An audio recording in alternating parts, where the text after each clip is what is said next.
What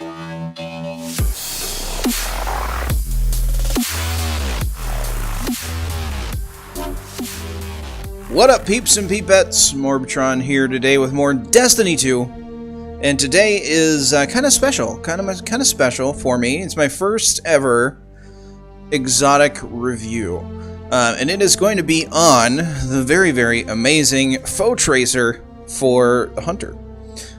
So my loadout is just kind of bleh. Other than that, I'm running Gunslinger. You'll see later on in the video I'm running Night Stalker. Kind of testing things out, all that stuff. I use a sword, I'm using Uriel's Gift, and a Might of Multi-Tool. Nothing special. Focusing on mainly the Foetracer. So this Helm is just flat out amazing. Couple of reasons why. It works good in Crucible, for one reason, and it works good in everything else for a completely different reason. So you get Relentless Tracker. It visually marks targeted enemies, meaning you put your cursor over an enemy, they get highlighted. Okay, not like a surrounding red, but they get like a little marker put on them, like a little crosshair. And even if the enemy goes behind cover, you can still see where they are in cover for a few seconds, which is really handy, especially in Crucible. And here's the kicker for the rest of the stuff, for PvE, raids, everything else, deals more damage to low health marked enemies. So if you have a target marked, like you're targeting them, actively doing damage to them, and they become low health, you do increasingly more and more damage to them as their health gets lower and lower. It'll turn non-crit body shots and highlight them as crits as the perk starts to activate. And it works on grenades, it works on heavy, it works on kinetic, it works on energy. I can't say for sure if it works on your super.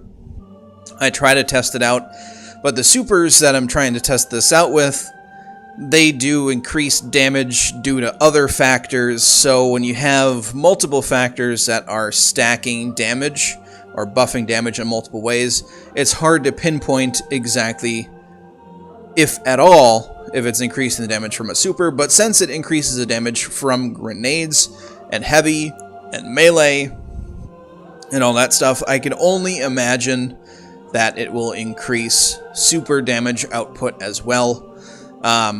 It's very handy, very nice, and I wouldn't be surprised if later on this doesn't become like a go-to exotic for any hunter out there.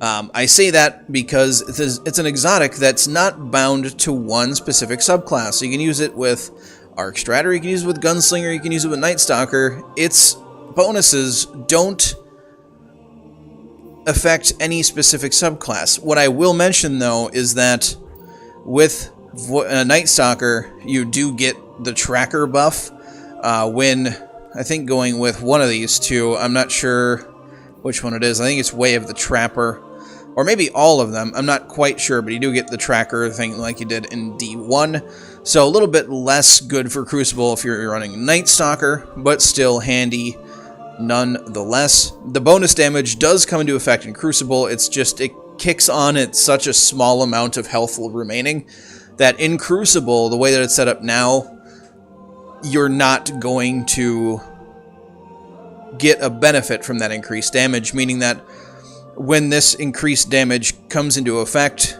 they're one shot anyway.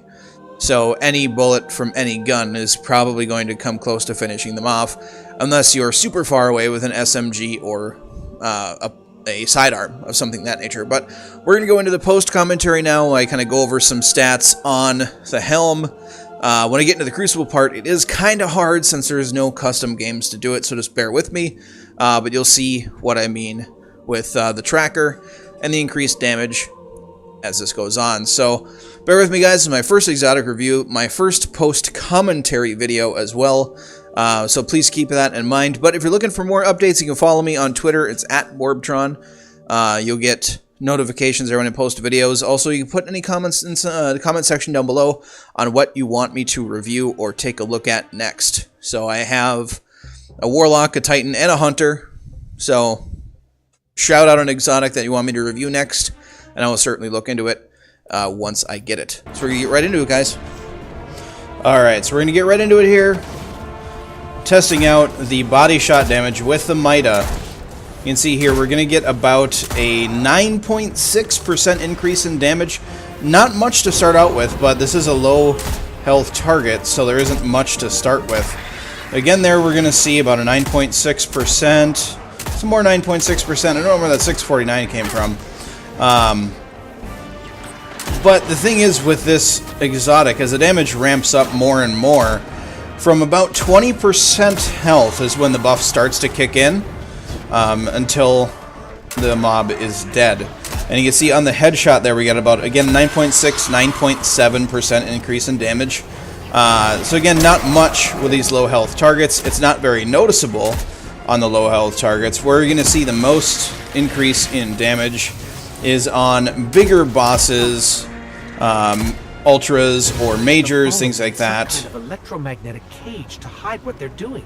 And here I try to test out the golden gun, but the thing with golden gun, with the subclass that I'm running with golden gun, is that the more headshots you do, the more damage it does.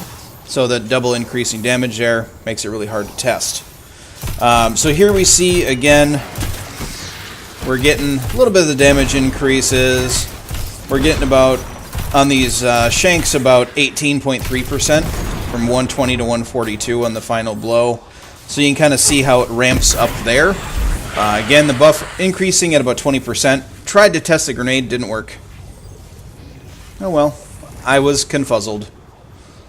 And then you can kind of see in action here how quickly the enhanced tracker switches targets. It does stick a little bit, so in case something jumps out in front of you, it's not going to switch immediately. You can kind of see here I pull out my heavy, my sword, but the tracker stays on the target that I was on before. And then you can kind of really see here on this servitor, since it's an orange, a major, how much the damage increases over time. So we start out with about 7.2% damage increase at about 20%, clearing up some ads here.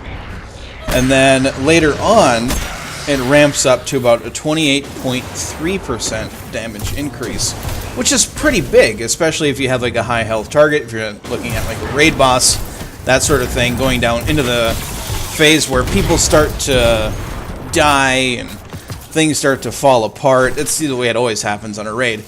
And here we have the grenade. So you can see there, I took the highest tick damage I saw, which is 560, and you saw that crit damage, 648. That's a 15.7% increase on grenade damage. And I imagine that it still follows that same sort of chart, meaning the lower the health the target has, the higher that damage bonus is going to be. And then I pull out the sword. This is a very good test of it.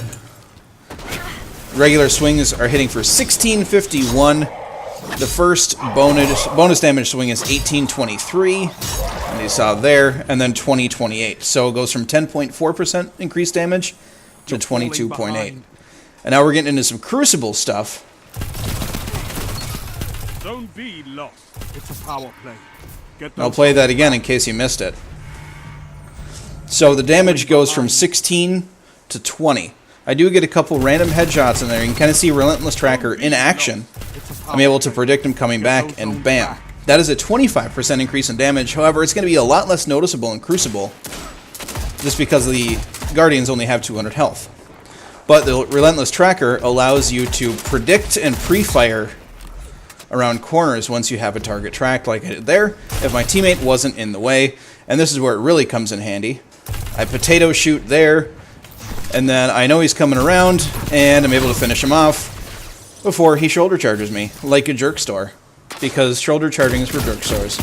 And here we have a few last Relentless Tracker. Good plays in my book. You know, I didn't want to showcase one where there was team fighting. I wanted a good one-on-one, which is pretty rare to come across in Destiny 2. And pre-fire, and that guy's dead. Bam. Great exotic. Get yourself one. And I leave you all with the laggiest Striker Titan I have ever seen in my entire life. But I'll see you all next time. Have a good one. Well fought victory.